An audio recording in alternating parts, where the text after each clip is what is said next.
కాంగ్రెస్ శ్రేణులు ఉత్కంఠగా ఎదురుచూస్తున్న మంత్రివర్గ విస్తరణకు సమయం దగ్గర పడుతుంది. అయితే విశ్వావసు నామ సంవత్సరంలో చేపట్టనున్నట్లు భావిస్తున్న ఈ విస్తరణ కొత్త మంత్రుల చేర్పునకే పరిమితం కాబోవడం లేదు. కేబినెట్ విస్తరణతో పాటు ప్రస్తుతం ఉన్న మంత్రుల శాఖలు కూడా మారనున్నట్లు తెలుస్తోంది. ప్రత్యేకించి ప్రభుత్వంలోని అత్యంత కీలకమైన శాఖల్లో ఈ మార్పులు చోటు చేసుకోనున్నట్లు కాంగ్రెస్ వర్గాల్లో ప్రచారం జరుగుతుంది.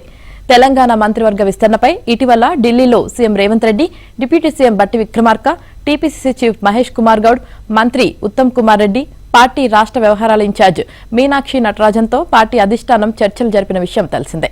ఈ చర్చల్లో మంత్రివర్గ విస్తరణతో పాటు మంత్రిత్వ శాఖల మార్పులపైన చర్చ జరిగినట్లు సమాచారం.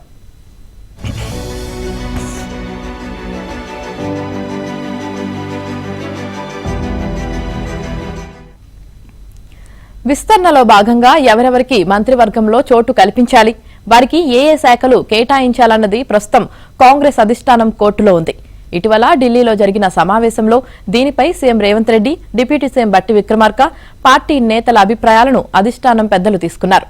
ఇక నిర్ణయం తీసుకోవడమే మిగిలి ఉంది.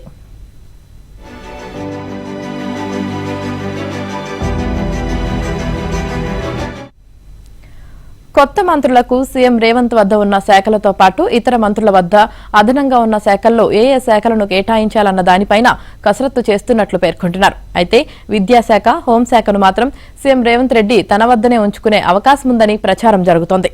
కొత్త మంత్రుల ప్రమాణ స్వీకారానికి ప్రభుత్వ పెద్దలు ముహూర్తాలు కూడా పరిశీలించారు.